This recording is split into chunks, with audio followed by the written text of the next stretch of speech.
Hello, everyone.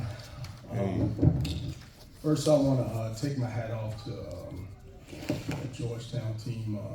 It's been a lot of years here. I think they're back. They play hard, scrappy. The key is they just got to stay healthy. I like the pieces that Coach Cooley has put together, and I think they have some good things ahead of them. I just think at the end of the day, you know, being here during the time with JT3 and seeing the levels of this in the Big East, you know, like I said, these games, yeah, they matter, but it matters when they play in conference. You know, they got to beat the Connecticut's and the Syracuse is not in the league. Oh, I didn't even see you back there. You too. They got to beat the Connecticut, St. John's, and the Marquette. But I like what they're doing, and like I said to our guys, you know, yes, we play. You got to play a game 40 minutes first and foremost. First 20 minutes, you know, they probably came out and said, you know, we just beat Kentucky and GW a little more, and you know, we just coast through it. And we're scrappy game, and then I said in the second half, talent took over. Let's be real about it. I mean, it's levels to this. I mean, I've seen it, you know. They're talented, and that took over the last 20 minutes, and you know, they stepped up when they needed to, and that's a mark of a good team. Kevin, turnovers as much as any. Turnovers and then getting to the line are pretty much the deciding factors tonight. Turnovers and block shots. They was just playing volleyball with our shots in the second half. Well, yeah, turnovers that hurt us the second half, and even in the first half. And like I told one of our guys who's very important to us, Elijah Davis, you can't play out of character. You know, this thing is no macho, you know, hey, play over. Getting 3 fouls in the first half killed us, you know, with him, and he's the leader of our team. So, you know, that turnovers, and I tell you, first half I think we was +5 on the glass. In the second half, they just went on a rebounding spree. So, you know, like I said, it's levels to it, and talent took over, and those big guys, I'm pretty sure at halftime was told, go get the you-know-what ball. And for you guys defensively, I mean, certainly their work on the perimeter, they struggled out there. I mean, how happy were you with at least to that degree, with what you guys were able to get? You saw us last year, right? Our defense was atrocious. We were top 5% in scoring in the country. We scored 80 points a game, and we just couldn't defend anyone.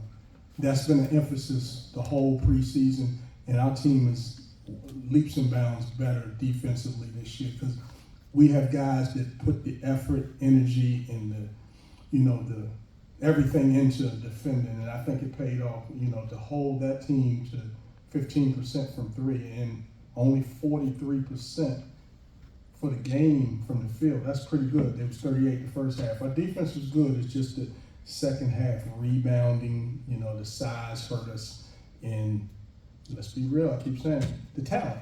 You know, the talent took over.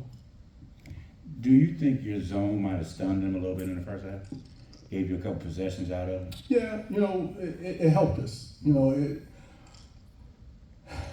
know, you got to try different things against better teams. You can't just get stuck into a rut and, you know, and show them man, because they're going to pick it apart. I mean, the kid, I can't think of KJ Lewis, special. The kid from here, what's my guy, lefty? Matt. I mean, you got to show them different looks. You can't, you know, just play man to man. You got to play them zone. You got to face guard them. You got to do everything for us. I don't know if it hurt them. It slowed them down. Pressure-wise, they kind of stunned you in the first half, especially when the second unit came out. Did that kind of shock you how long and athletic they were in real life? I know you prepared for it, but on the floor was it? They supposed to be long and athletic. I mean, I was here with the Otto and Greg Winnington, Jeff Green, and those guys. They supposed to be on the wings, long and athletic, and you know, no, it didn't shock me. Okay. I knew that nothing's a secret anymore. Okay. No disrespect. They went to Kentucky and kicked, you know, and convincingly. That's the tip to the Big East. I mean, I know it didn't count. It was exhibition, but they showed the world. I think they're back. Thank you. How much of this game, when you were game planning, is being sure you're doing the things you want to do all year, and how much was it preparing specifically for them? Okay. We played this game last year.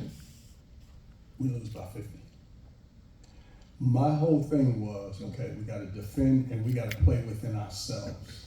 And we can't get out of character. Now, a few times we got out of character. And I don't know, you couldn't see it probably, but as a coach, I could see it. And you can't do that with a Big East, ACC team, SEC. You have to be the best of the best for 40 minutes. And yes, we prepared. We prepared for, that pressure. We knew they were going to ice and do the things that they did. But our guys, like I kept saying the whole game, it's not an X and O game. It's a toughness game. And playing against Ed's teams when he was at Providence and I was here, those guys were tough. And now he has the guys that fits his character. And I think those guys are a lot better than the last few years. What he had probably better talented guys the last few years, but now he has his type guys, tough guys, just buying into what they're trying to do. And when they really sit down and want to defend you, it's pretty impressive. And I watched that Kentucky exhibition in the GW. I mean, they could have easily folded, but those guys, they fought all the way, and they're pretty good. 7 for 18 from 3, higher percentage. Were you comfortable with who was taking them and where they were taking them? And is that really the number that you are shooting for? I'm not going to sit here and lie to you and say the right guys were taking it. That's first and foremost, yes. Was that our game plan to shoot a bunch of threes? No. We have a system that we're trying to run. If the three is there, take it. And Alfred Worrell, I mean, he's 4 for 14. He's going to make more than 4 most games. Walter Peggs is going to be more. He's going to make more than 2 from what was that? I can't. 2 and 9. He's going to make more than 2. Those 2 guys are really good shooters, along with Rob Lawson. So, our game is not predicated off of 3 points. Our game is predicated off of scoring at the right opportunity with the right, and I'm not going to say the right guy, but the right opportunity in our system. We're not going to be just, I don't want to offend anyone, but people look at the MEAC and just say, oh, it's just freelance play. No. Some pretty good teams in the MEAC, and there's some pretty damn good coaches, and you have to have your stuff tight. So it's better than what people perceive it to be. So we're a system team. I mean, I worked under JT3 for all those years, and Carl Hobbs, Jeff Jones, and that's the only way I know how to, teach basketball, do it the right way. Kevin, most of the people here know about Austin Freeman, the incredible college player. He's obviously on your staff. Can you tell us a little bit about his contributions to your program? I'm not really familiar with him. I recruited Austin to Georgetown before I left. Austin and Chris, both were McDonald's All-Americans, and Austin is very, very huge to our program. 1,800-point scorer here at Georgetown. Would have been in the NBA. Got sick, diabetes. I'm not going to be telling his business, but he was a short-end NBA player. And,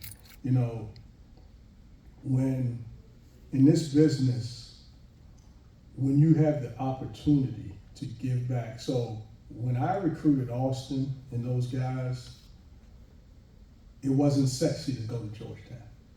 It wasn't sexy. People don't realize when we first came in, the level had kind of went down, and they hadn't had McDonald's All-Americans, I think, before that since Mike Sweetney, and Austin chose Georgetown. And he could have went to anywhere. He was number 4 player in the country, could have went anywhere in the country. And he chose us, and when he was trying to get in the business, no one would hire him. And I always think about, okay, he trusted in me when I was recruiting him. I'm going to bring him into business. I hope at some point Georgetown hire. I mean, he was instrumental in a lot of success here, you know, and that's what the business is about, you know, and I love the kid. I know a lot of people around here love him, and he's been very, very, very special, him and his family, to me. Chris, Austin, Jeff, Roy was just up talking to the team. All those guys, John Wallace, I spent a lot of time with. This is home, and those guys still helping me to this day.